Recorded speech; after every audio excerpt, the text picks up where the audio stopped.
Okay. Now, sorry about that. I had to get a drink. Now, I did not want to start the show like this, man. This is not in my plans for this show. Not in my plans for this show. Fortunately,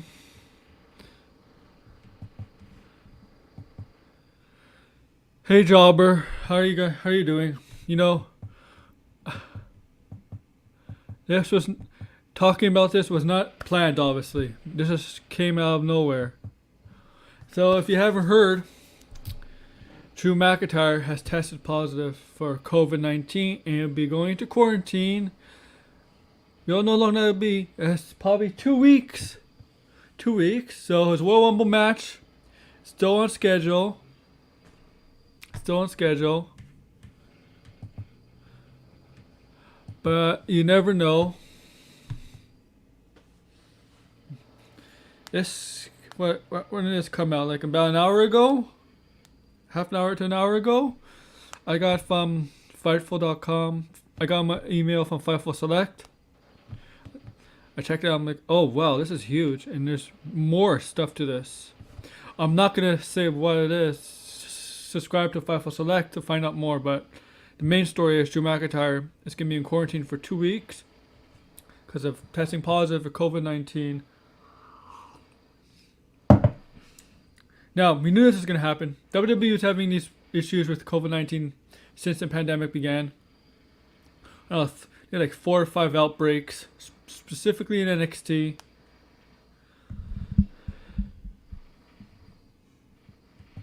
Yeah, man, it sucks, man. It does suck. I mean, we don't want to see him as program Goldberg. Nobody wants to see him as program Goldberg, but the way this, but this way, how it's going on right now, this is not the way we don't want to see this program going. We don't want to see because of this. And especially against Wrestle Royal Rumble, they got 3 weeks left, right? They got this Monday, next Monday, 18th, 25th, and then they got the pay-per-view. So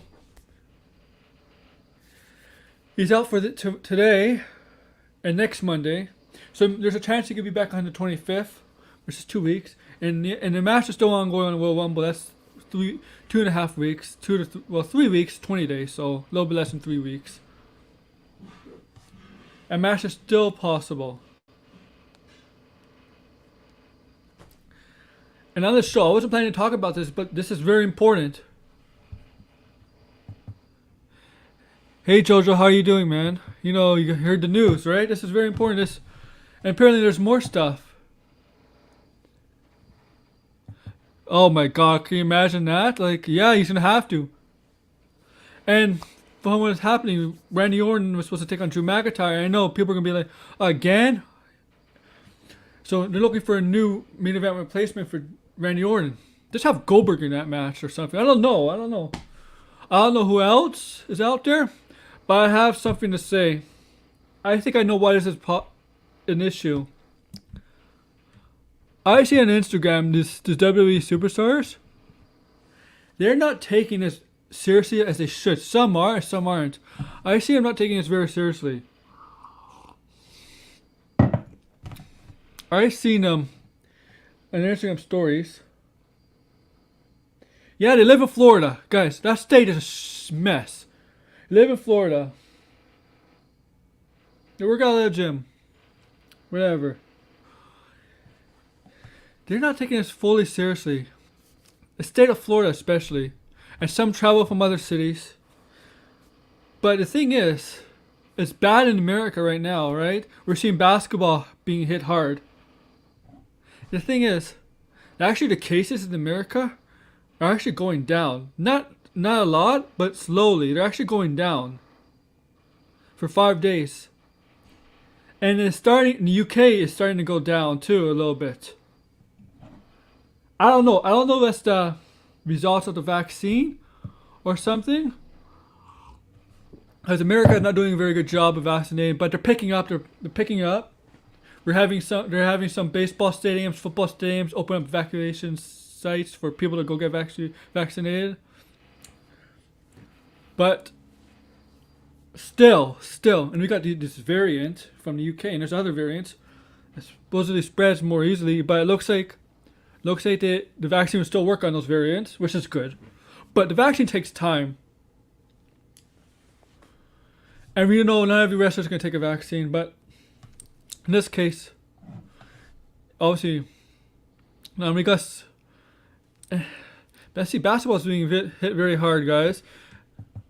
Hockey is starting Wednesday, and there's already been some closures and postponement of a hockey game. Dallas Stars and their opponent was supposed to start. Was it Thursday or Wednesday? Their first game, they got postponed. It's very scary. Like, baseball doesn't have anything to worry about because baseball starts in April, but they start like opening training camps in February.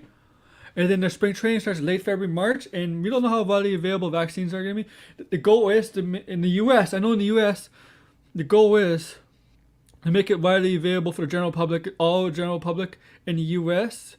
in April. But they're falling behind right now. But it's starting to pick up.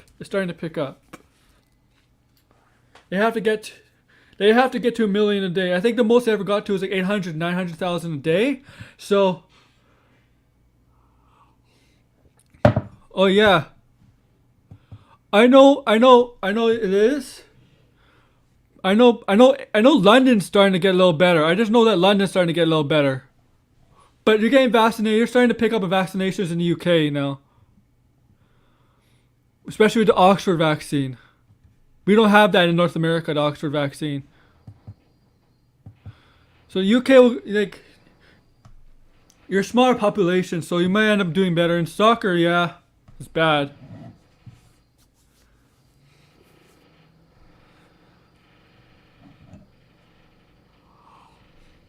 The only country it looks like is resulting from the vaccine right now, potentially, is Israel.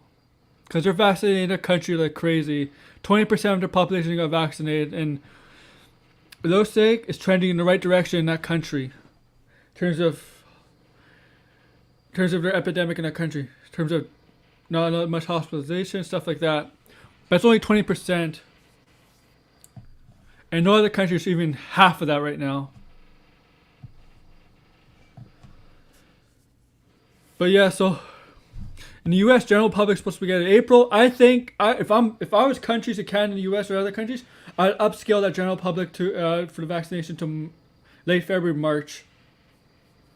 Because you never know, man.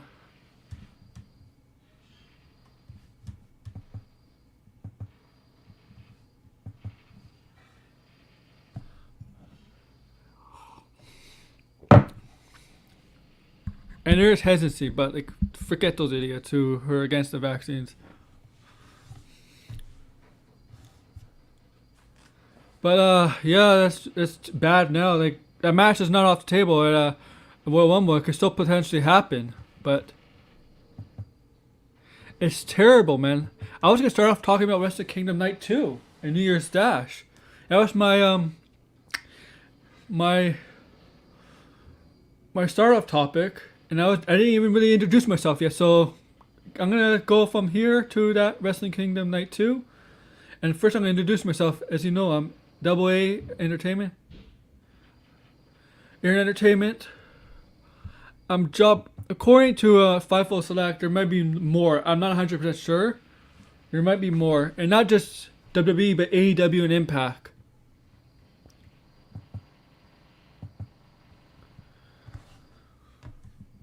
So let's go to Wrestle Kingdom. Night 2. Is this Drew is the known name, right? Because he's a champion, of course. So obviously that's gonna be released. It's too bad. Wrestle Kingdom Night 2. I did not like Wrestle Kingdom Night 2 as much as Wrestle Kingdom Night 1. The only matches that had me interested were the 3 last matches: Sanada versus Evil, 2 former tag team partners. Evil betrays Los Angeles. Sorry, I can't pronounce them, but you know the faction, Naito's faction. Betrays him, joins Bullet Club, becomes champion, loses back to Naito, and then him and Sonata have a feud. because they're former tag team champions, tag team teammates. So now I guess the win over Evil. I guess it's revenge. I guess the next match is Himuro Takahashi versus Taiji Ishimori. Takahashi wins, we know that. And then the last match is Jay Wright versus Kota Ibushi for both titles. New Japan's heavyweight title and New Japan's Intercontinental title. We know Kota Ibushi defeated Naito on night 1 for the titles. So Jay White gets the winner of that. Gets the winner. Yeah, I agree, man. I agree. I think night 1 was better, but I like the main event night 2 really good though. And Jay White says if he doesn't win here in New Year's Dash, he's gonna his future's up in the air. As you know, I'll get to Jay White later. He loses New Year's Dash, and that was a 4-on-4 tag team, 5-on-5 tag team. Bullet Club versus Chaos. He gets pinned, right? You weren't thinking that he got pinned, the leader of the Bullet Club, but it kind of makes sense here. Goes with his where his direction's heading, with his question marks about his future. Now, New Japan starts their new road to a new beginning next week. But let's get to Jay White.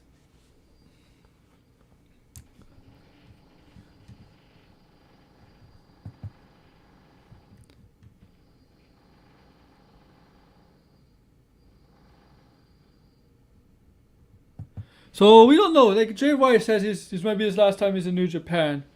And then a couple of days ago, there was reports, where Jay White might be leaving New Japan and headed to WWE. Which, I've been hearing this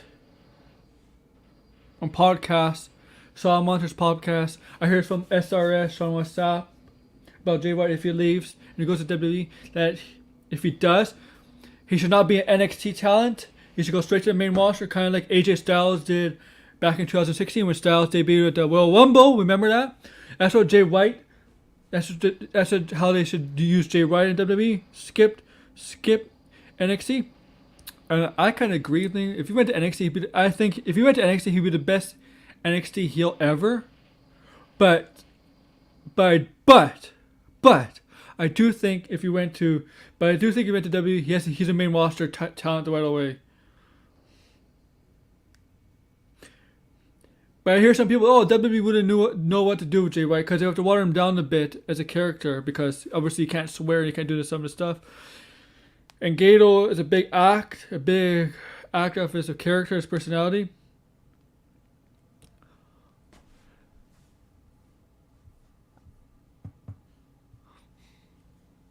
Yeah, see, that's where I was heading, man. I don't think, that's where I was heading. He'd be a top heel in WWE. I disagree with some people say, WWE wouldn't know what to do. I think they can still use a Switchblade gimmick. You have to water him down a bit because you can't. New Japan has to get away with more stuff. But if they write him down, if they write him correctly, I mean, not everybody WWE gets from internationally does well. They've done a good job of AJ Styles. Technically, he's not an international talent, but he did go from New Japan. Shinsuke Nakamura, you could argue, guys like that. But who knows with Jay Wright? I mean, in NXT, he would do very well. I know that. But he's a main roster talent right away. He'd be the biggest talent to go to the main roster since AJ Styles. From New Japan to WWE. But as Jobber says here, it's a work. And I 100% agree. This is all work. This is him, Jay White being Jay White. You know he's playing games with us, guys. I don't think his contract says he's up for 7 years. I don't think he's definitely playing games. Maybe he's in a funk right now. Maybe he needs to step away or something. Step away from wrestling. Maybe like a change for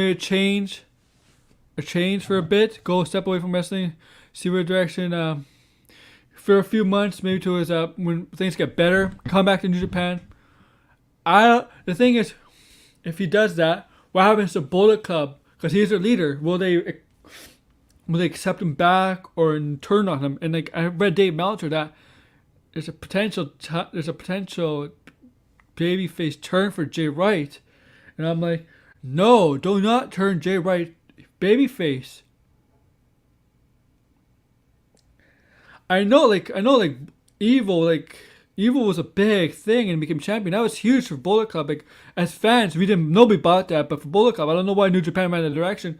But like, when I was seeing, I'm like, are they teasing him Jay White turn or something? Or are they gonna turn on Jay White?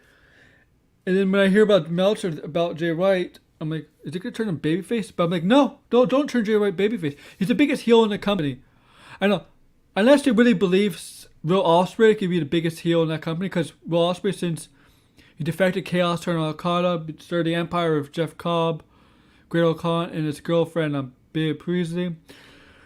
He's up there, guys. As a leader, he's really up there, and he could talk, he could do in the ring, and he has a presence. But Jay White is the best heel. He's an old school type of heel. He'll be my chicken, he'll be my manager.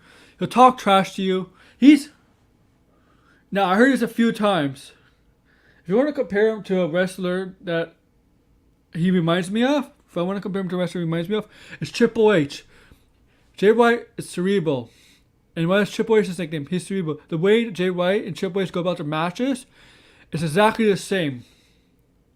He'll work wherever body part looks damaged, or in the ring. That's what Triple H is. Triple H had a knock for studying his opponent, doing all this in the ring, and if he finds a weak spot, he'll exploit that weak spot, and that's what Jay White does in the ring too. He's the closest to Triple H in terms of even ring personality, leadership, and in his ring psychology. Look at the tapes of Triple H in his prime, early 99, early 2000s, to Jay White now. You can see the similarities in the game, in their match ring psychology. You can see the similarities. And I heard Solid Monster, Solid Monster, he said this actually thing on his podcast. Jay White, but he's not. It's a work. People don't buy this bullshit. He's going to WWE or AEW. It's a work. He's teasing people. He's teasing people. And some guys do that. And I'm fine with it. It's him. It's Jay White, guys. Don't take everything for his word, man. Some stuff he says he takes for some stuff. They promise has come true, and some stuff hasn't. As a heel, guys, heels don't always come true, man. I mean, that's the wrestling business. You have to. Every wrestler, if face or baby face or heel, what they say, they say with confidence. Oh, I know it's gonna happen. I know I'm gonna beat you, or I know. But you know what? Happens sometimes. It doesn't happen. But you can't have a baby face or a heel go and say, I don't know if I could beat you. No fan's gonna buy into you if a baby face or a heel says that. I don't know if I could beat this guy. Like, no fan's gonna buy that because that'll make you look weak. You don't see Dana Brooke saying, "Oh, I don't know if I could beat Shayna Baszler." She has confidence she could beat Shayna Baszler. Of course, she won't beat Shayna Baszler. Shayna Baszler is higher on the pecking order, but you can't just go in there like thinking you can't win, right? Like Lana had that, but Lana's story is different. That's just a different thing. And Lana, I don't know. She's not back yet. Maybe she'll come back to Royal Rumble.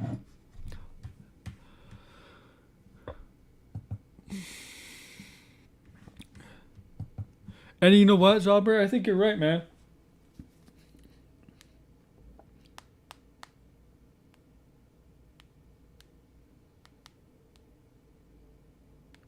Yes.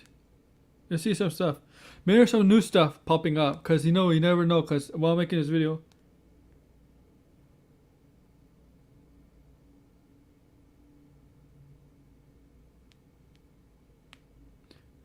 You never know, right? So let me check some news. Maybe some news coming up. Because I'm doing a show while some huge WWE news.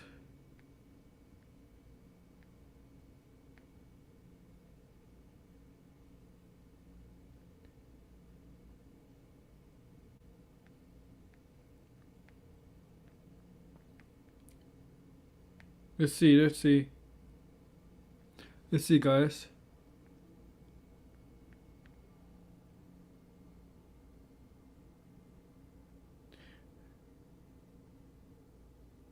apparently Donald Trump is ended his term as presidency today, just now.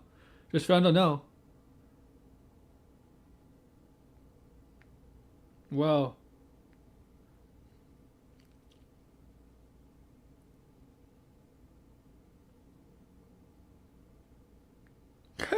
Sean Morley, an idiot.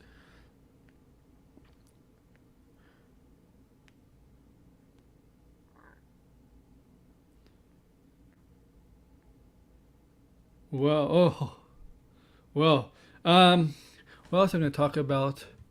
So yeah, Jay White's not leaving New Japan. Oh, so we got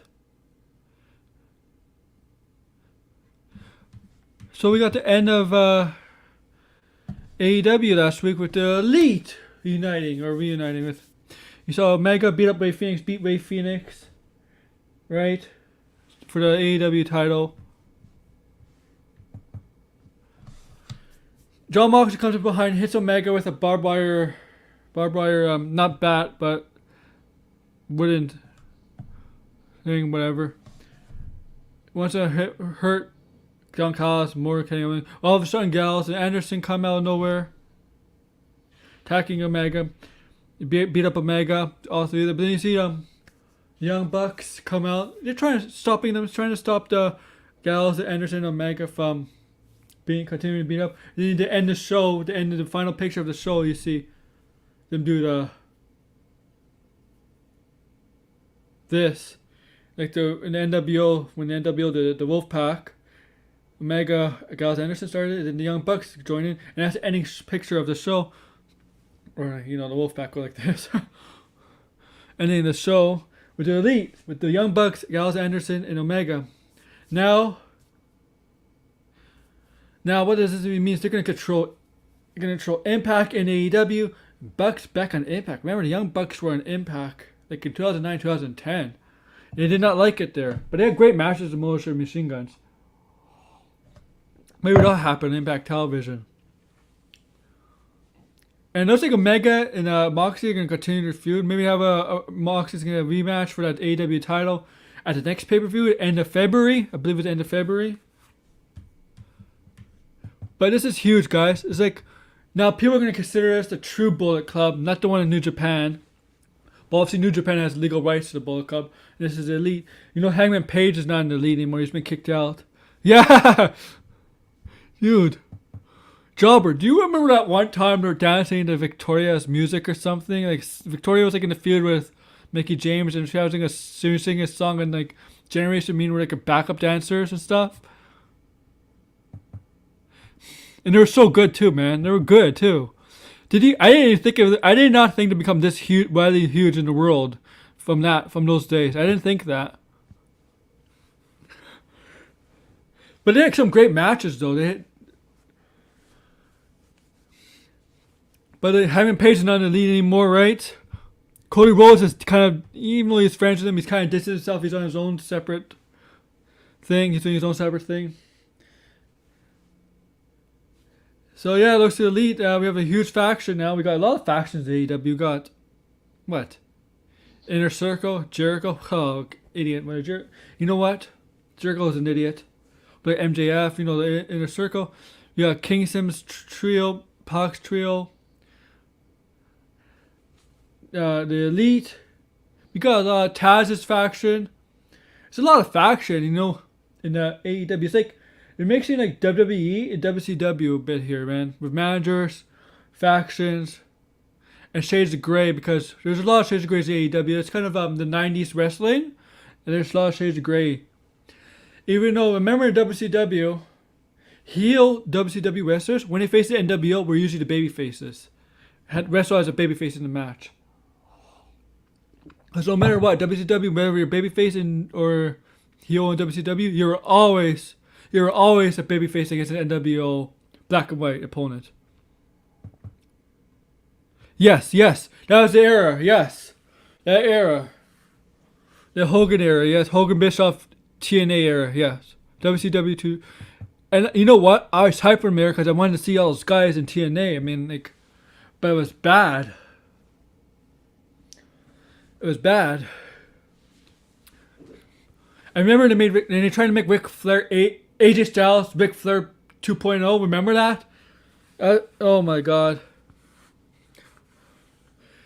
The best thing about Aces and Eights, which is after, a little bit after, Hogan was still part of that. The best thing about Aces and Eights was AJ Styles' Lone Wolf thing. That was awesome. AJ Styles' Lone Wolf gimmick was awesome. And the best thing about the Hogan era, was Joker Sting. When Sting became the Joker, when he had the Joker personality, it was one of the best things ever to happen in TNA. That was one of the best things.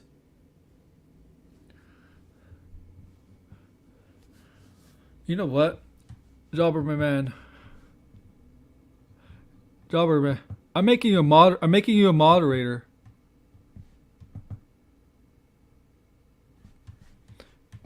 Yep, you're a moderator now.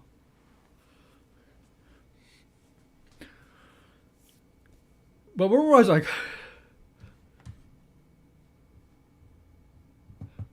Yeah.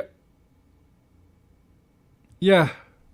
But I like Jay Lethal's, I did like Jay Lethal as Black Machismo though. Jay Lethal beat Ric Flair. You never thought that happened. But the Black Machismo Jay Lethal was awesome. But you know what? I don't think you could do a Black Machismo in WWE in wrestling these days now. Oh, and you're welcome, man. You're welcome.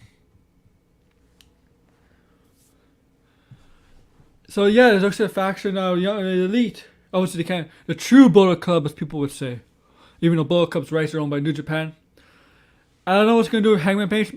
Maybe it'll come a full circle. Hangman Page will beat Omega for the title. I don't think it's going to happen in the next pay-per-view because it looks like Moxley and Omega 3. Remember they had the match last year. Full Gear back in 2019. An awesome match. And then on AEW's Winter's Coming, Omega wins there, becomes the champion. And then looks like the next pay-per-view, end of February, they're going to have a title match.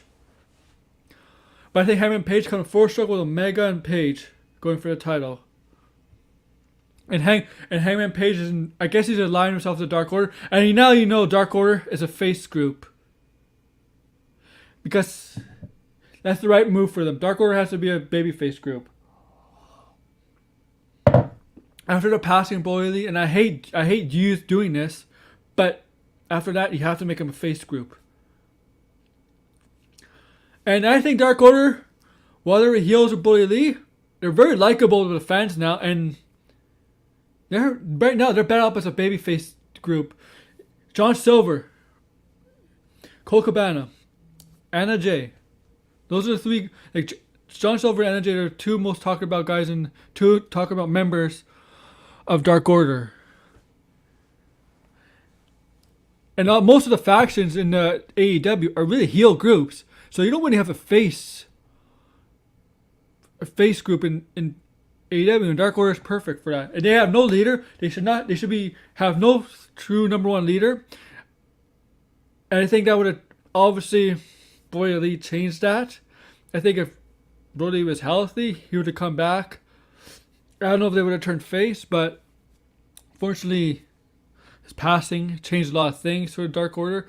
And I personally think they should not have one leader. They should all have some sort of equal say. But in the group. But yeah. But you know what? And I'll be honest with you, I know I was talking to review AEW. I kind of focused my attention more on NXT New Year's Evil that night, because I kind of like the show better, because it was a big show. So with that, let's go to the Wrestling Weekly Review. We'll start with Raw to talk about the focus point of Raw. So yeah, Goldberg's challenging Drew McIntyre. Drew McIntyre had a fantastic main event match with Keith Lee. With the Legends watching. Fantastic match with Keith Lee. The ending was rushed. They had no time. That's why Goldberg had to come out and say all those lines about, oh, you disrespect the Legends. And Drew said, you're old as my daddy. And Goldberg pushed him. I'm paraphrasing here. And what didn't make sense is the Legends. He's fighting in the honor of the Legends. Goldberg, he's challenging Drew in the honor of the Legends. And people are like, Drew wasn't disrespecting the Legends at all, guys. Didn't he cut a promo backstage of Hulk Hogan doing what he went wild on you, that stuff? You know what Hogan does. Drew McIntyre was not disrespecting Legends. It was I don't know, some guy named Randy Orton disrespecting Legends. Disrespected Big Show, Mark Henry, Ric Flair, all people he had a close connection to. Remember he punted Big Show, beat Big Show this year. Mark Henry had a great epic feud in 2011 with Mark Henry, and he made fun of Mark Henry on his scooter because Mark Henry is on a scooter because of his health. Ric Flair, because Ric Flair got chewed out by his daughter when he cost her the match for Charlotte and Asuka against Peyton and Royce and Lacey Evans. It was Randy Orton disrespecting the Legends, not Drew McIntyre. And now this match, I have no problem with Drew McIntyre versus Goldberg, the title match forget about the 2 matches a year thing, for 2 years a contract for Goldberg. It's as long as they don't put a title on Goldberg, okay? If they put a title on Goldberg, then I do have a problem with. I hope they don't make the same mistake they did with the Fiend and Goldberg when Goldberg defeated the Fiend, because that was a huge mistake. That really hurt the Fiend. And the reason they did that because they were playing the Fiend and John Cena in that match, right, for WrestleMania, for the cinematic match. That's the only reason they did it, but it was a wrong move. I rather would have seen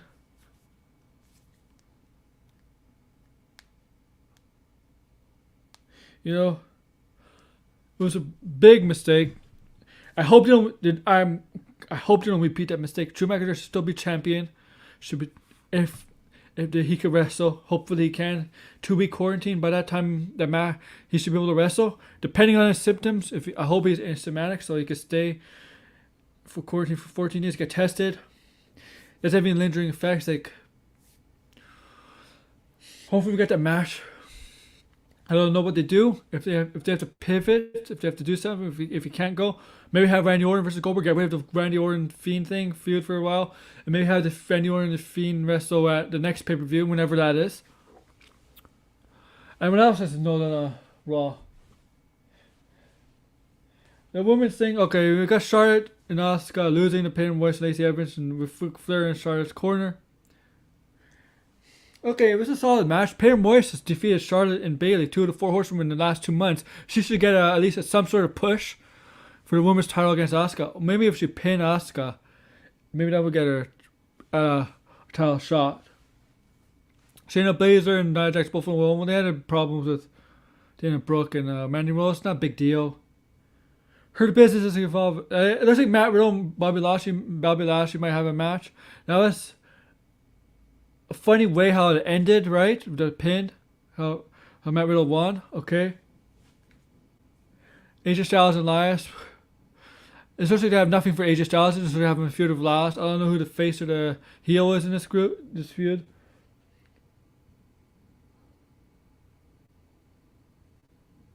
You know what? This wall was not that very good. Legends, it did nothing most of the time. We had Tori Wilson tricking Garza that Cardi B and others were here when they weren't. R-Truth gets the title back, the 24/7 title back on Garza.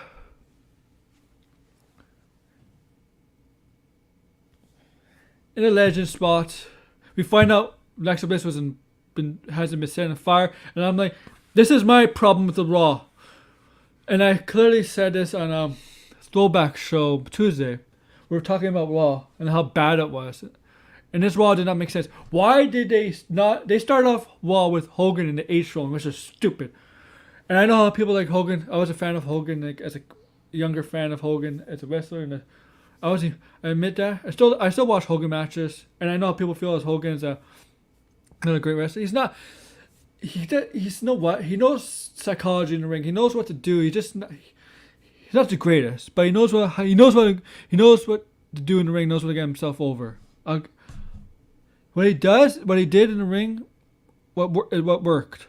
And for the fans back then, it worked back then. Now, probably not.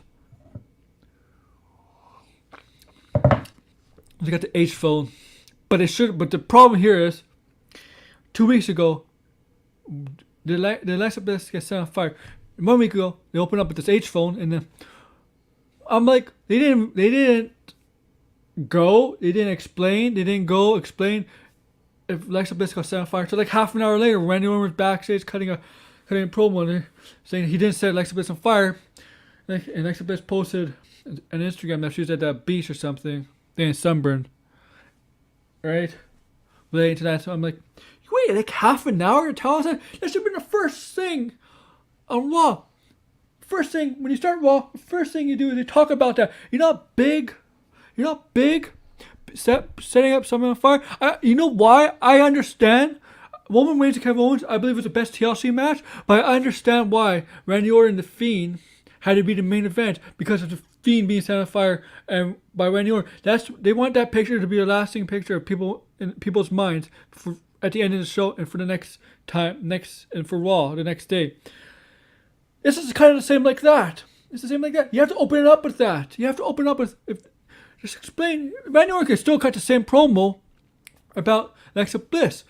Alexa Bliss not being set on fire. I know they've started promo in the ring. Like every Raw and SmackDown, they've started a promo in the ring.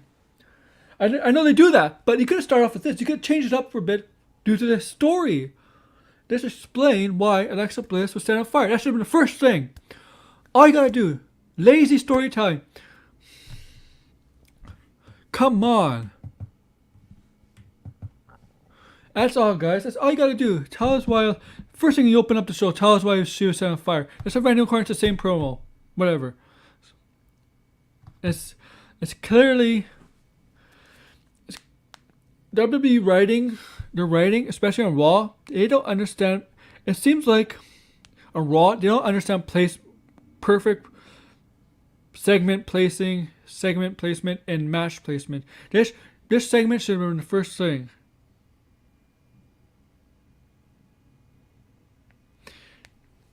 Okay?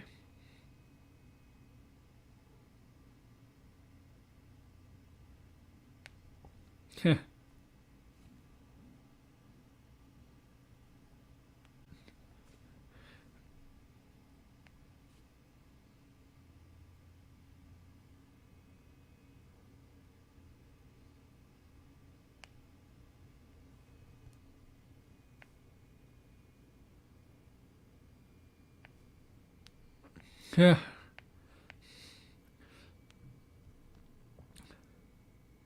I'm just checking some stuff on my phone. See, that was bad. Like that was Raw in a nutshell, guys. Raw wasn't very good. Let's go. I talked about AEW. I paid more attention to NXT, and I also watching my Raptors suck again. Well, actually, that was at 9 o'clock, but.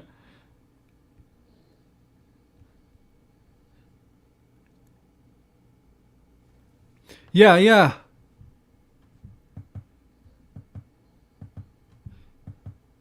Here's the thing. Hogan is not a draw anymore, but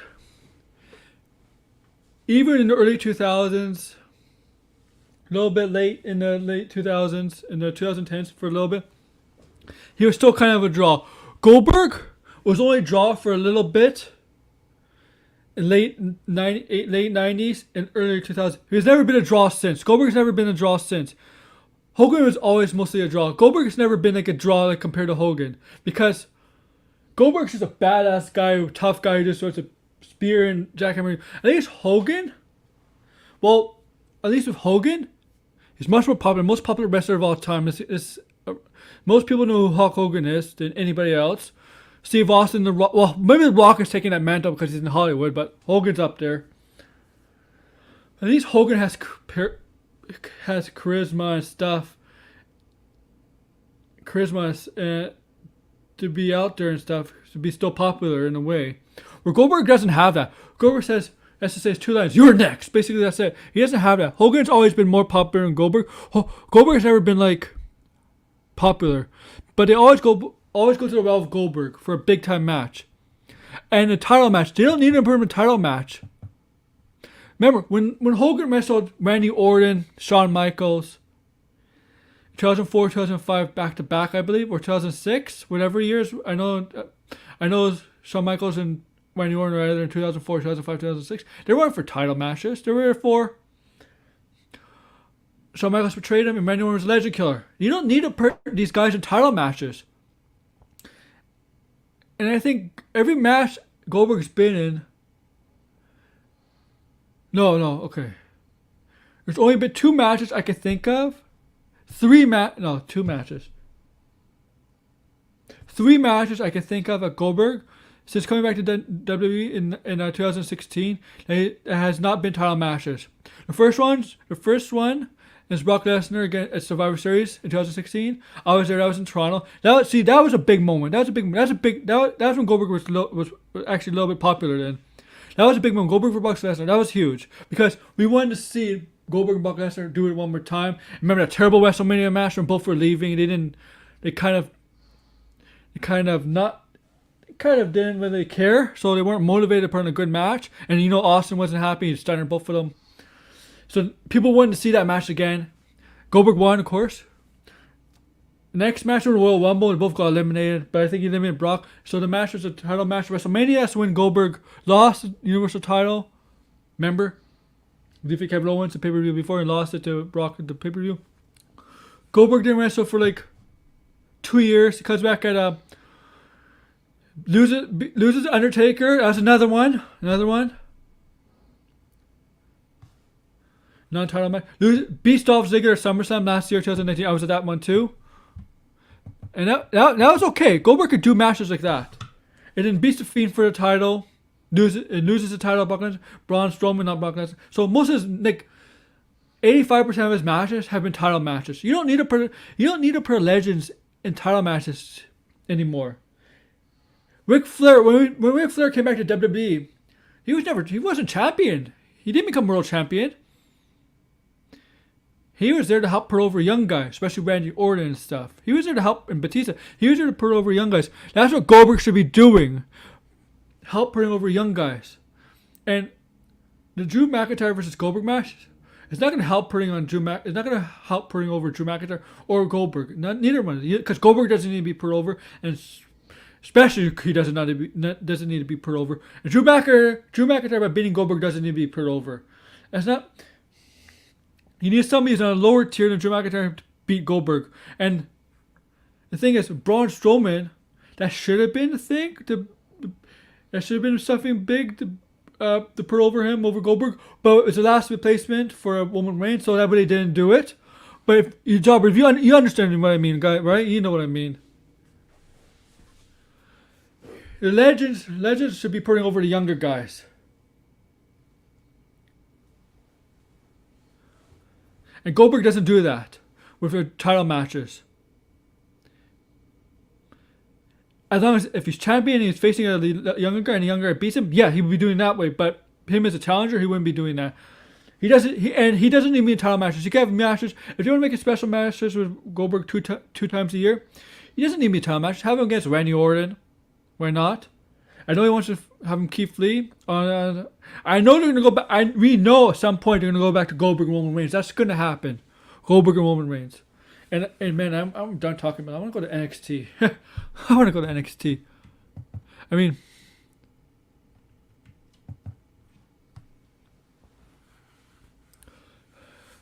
I want to go to NXT, guys. I love this show, man. First match, Damian Priest to Karrion Kross. Karrion Kross won. Great match. He really dominated Damian Priest. There's Damian Priest getting caught up. Exactly, man. Exactly. This is what hurt WCW. What I said before hurt WCW. The only guys they really build up to be main event guys were DDP and Goldberg. That's it. And Wednesday shows were great, yeah. So Damian Priest lost to Karrion Kross and didn't beat him. So stupid. There's Damian Priest getting caught up. He was supposed to get caught up to Smackdown apparently, but they didn't decide not to.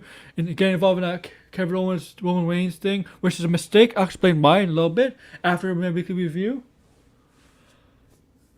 I like that match. Next match was the Cruiserweight title match. Santos Escobar versus Malik. Santos Escobar won, as expected. I think Santos Escobar is too good for the Cruiserweight division. I think he should go in the higher card. I think he's better than that. I think he's a North American title picture guy. We know that Tommaso Ciampa and Timothy Thatcher's match has been postponed due to Timothy Thatcher's injury to fight finish. It's a work, it's not a real injury. It's going to be taking place at a later date. We have a tag team match, guys. And tag team match, and match was not scheduled in the card. We see Johnny Gargano in the way, Candice LeRae, Indy Hartwell, and Austin Theory in the way, coming in, being escorted outside, and getting the win. Doing her stuff. The way has been great. And then you see Sasha back when music hits. She doesn't tank. And then you see Austin Theory approach her, and then she fired the missile thing from the tank into his crotch. And then all of a sudden there was Kushida comes to help out Sasha back. So all of a sudden there was a match made.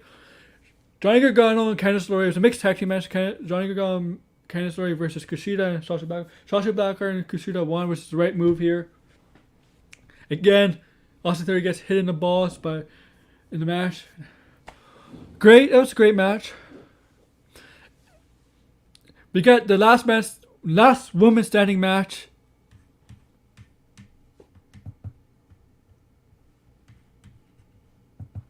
Thank you. Last woman standing match, which I picked every match I picked who to win. Who the person wrestler to win in this event? New Year's Evil won, except the Johnny the mixed tag team match, because that was not on the card, right? It wasn't announced on the card until the show was going on.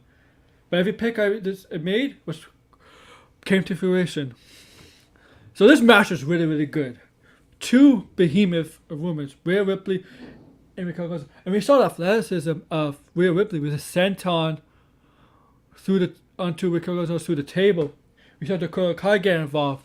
We saw the beatings these two women were taking. And you saw when Rhea Ripley locked Dakota Kai in the locker. It was pretty funny. And then the way this match ended, Raquel Gonzalez putting Rhea Ripley through the stage area with their finishing move. There was like a certain spot on the stage, and she put Rhea Ripley through there, and they're both down the 10 count, and Raquel Gonzalez recovered, got out, and was standing. Last one was standing, which is the right move. Raquel Gonzalez should have won here, help even build her up as a more credible threat. I mean, look at the talent she's beaten in the last few months. She pinned Io Shirai, beat Ember Moon, champions right there, and Rhea Ripley she beat here in the last woman standing. Those are 3 NXT women champions: a current champion, Io Shirai, former champion Ember Moon, and a former champion in Rhea Ripley. That's huge. That's huge. That's huge. If she's not in the title picture, if she doesn't have a title match in the next few months, I'll be surprisingly shocked. And I know Io Shirai is maybe in the mix of feud with Toni Storm and Mercedes Martinez, but Raquel Gonzalez maybe she got a next title shot, because beating 3 former champions, that's legit. It's legit. It makes you legit, man. It makes you a credible opponent. And she's getting better and better. And it's time, man. It's time.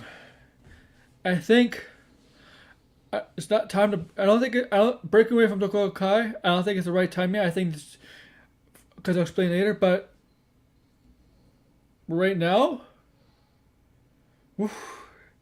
right now, she's getting pushed huge right now, but she needs that title. She needs to be in the title picture. Because in the main event, Kyle O'Reilly versus Finn Balor, great match. Kyle O'Reilly's dog got injured. Finn Balor injured it, spoiled that, and Finn Balor won. No shenanigans at the takeover in October. No shenanigans, and that was the show. NXT New Year's Evil was a great show. We got a few announcements from NXT.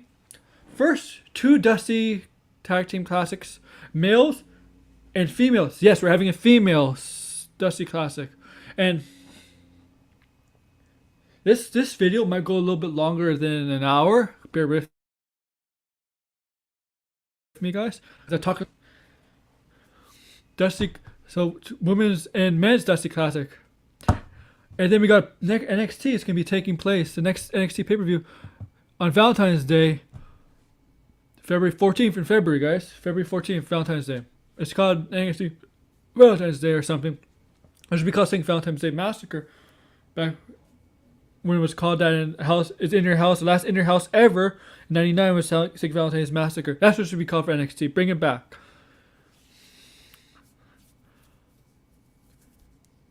Now, potential teams. I don't know we know for the men's it's gonna be Imperium, Grizzled Young Veterans, Killian Dane, and Drake Maverick, Everrise. That's 4. I think there's 8 teams. Johnny Gargano and Austin Theory. I'm not sure who else. Breezango. That's 6. For the women's, that's harder. Dakota Kai and Cal Gonzalez, Candice LeRae. Oh, Johnny Gargano and Austin Theory will be the men's too. So Candice LeRae and Indy Hartwell. That's 2. Now that's harder because you team up Tony Storm or Sam Martinez or Io Shirai or whatever. It's harder. It's harder. I can think maybe send down the Riot Squad or something. I don't know. They gotta send them. We'll see. We'll see this week. We'll see this week what teams they'll come up with the women's division, women's tag team classic, Dusty's tag team classic. We'll see what women's teams are made up with.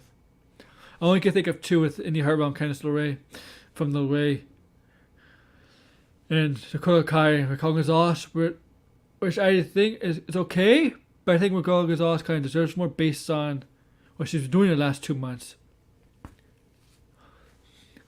AEW, I told you much about AEW thoughts. I think I'm just using what AEW this week, this coming up week.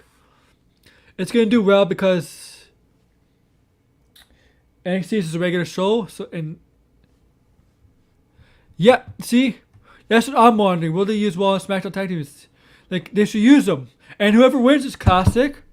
And here, whoever wins for the women's should get a tag team title match versus Asuka and Charlotte. Now, would it beat Asuka and Charlotte? That's a big question.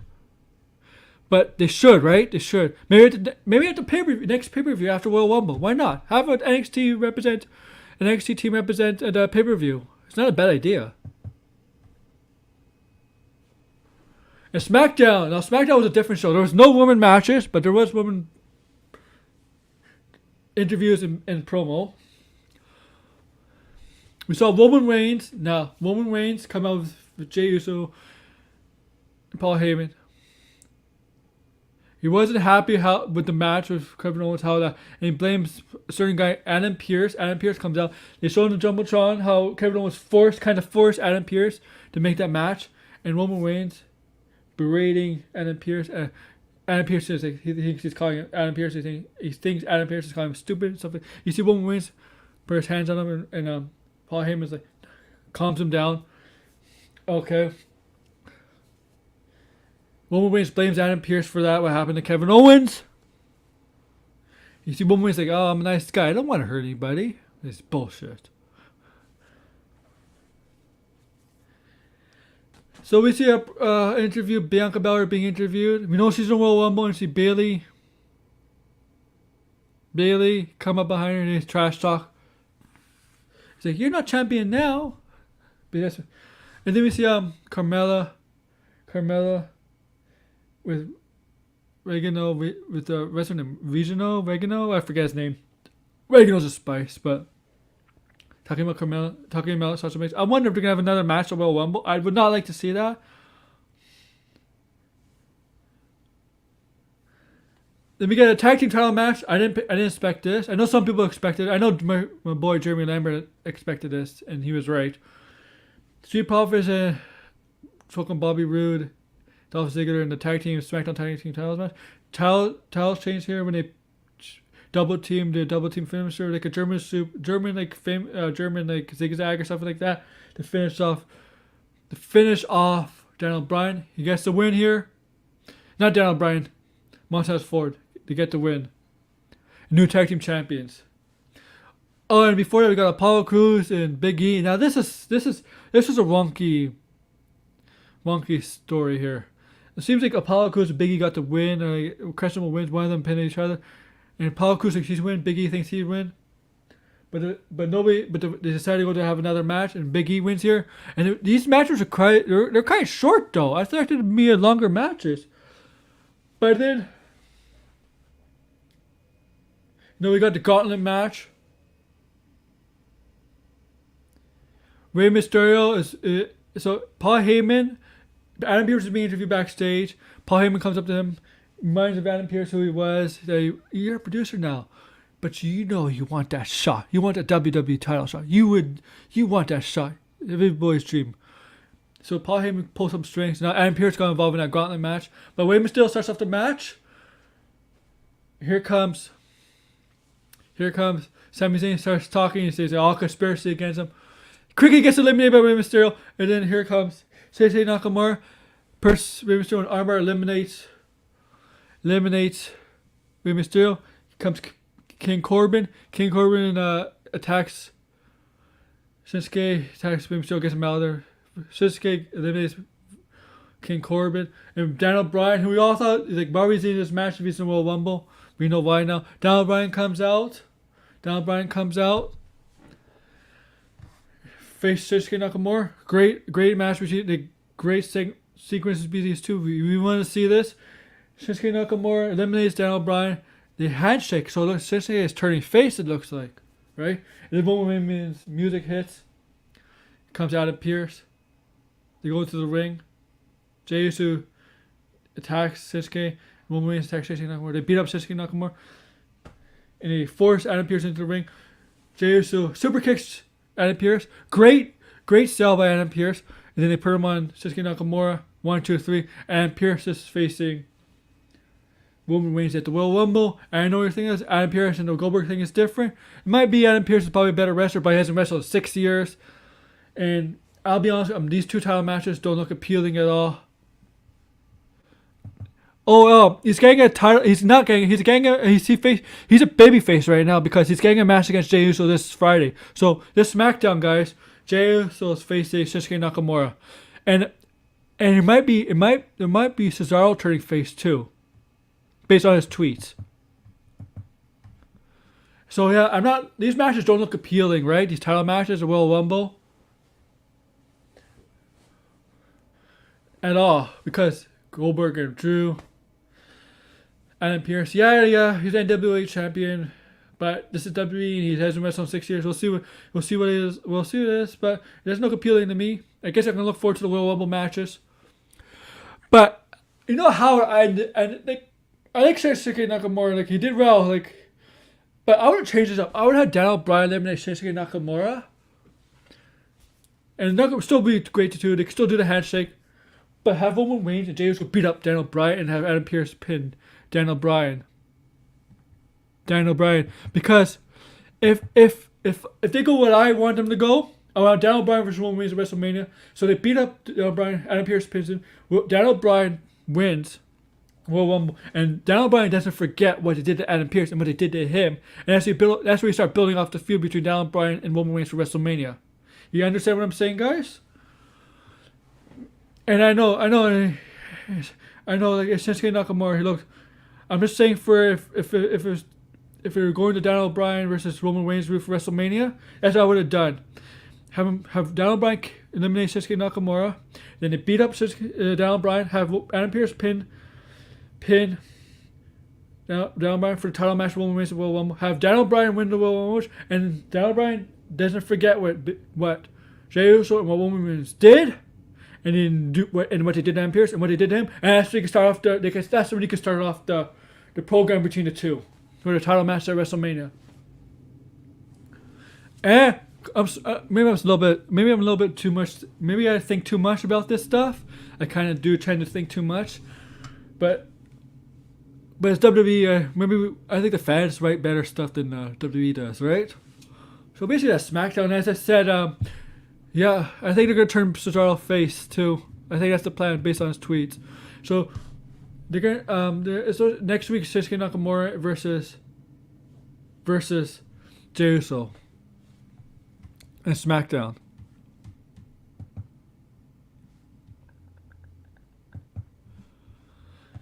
Let me see this weekly review. I'll tell you, I'm gonna go back in detail of Goldberg. I have no problem with Goldberg getting his match, but if he wins the title, then I have a problem. And as a champion at WrestleMania, then I have a problem with that. Like I'm not against it, like a lot of people are. But if he wins the title, I'm gonna switch to the other side. I'm gonna switch to the other side because it'll be a terrible mistake by putting a title on Goldberg. He does not need a title at all. And let's see if there's any news, guys.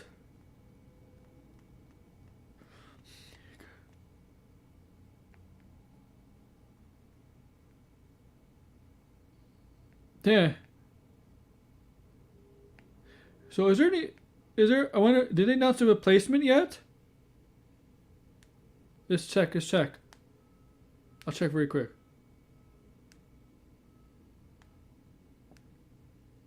Let's see. I'll check for you guys really quick, guys.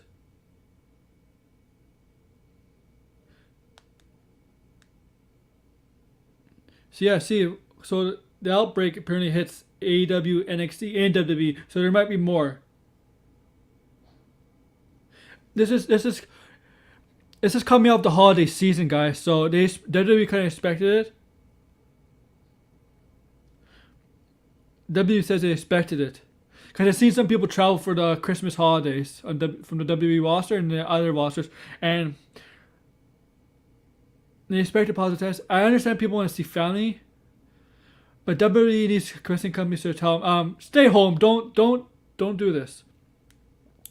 They should tell them, whatever, it's a mistake. And Drew will okay, so Drew will address the WWE universe. So maybe it's not as maybe it's not his diagnosis is not as bad as other people's got it. So maybe he's asymptomatic or something, and maybe he just doesn't have maybe his diagnosis is not as bad. But it still has to go in quarantine for at least 2 weeks and get tested daily and stuff.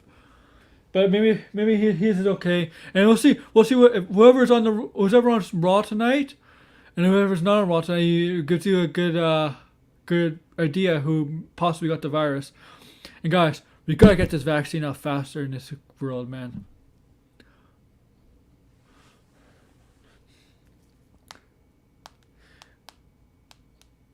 So before I go, anything you want to talk about, guys?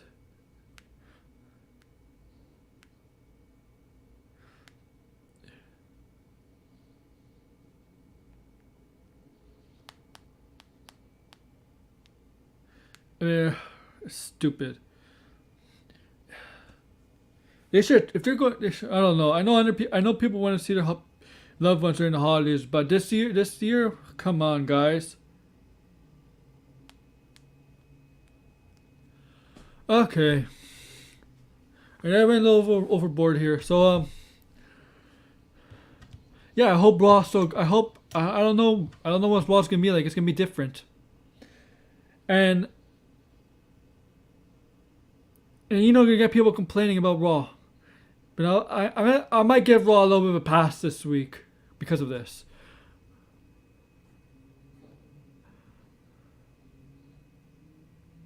So guys, comment, like, subscribe down below, and tell me anything you want. Tell me anything you want in the comments. Tell me if you want to talk about before. And before I go,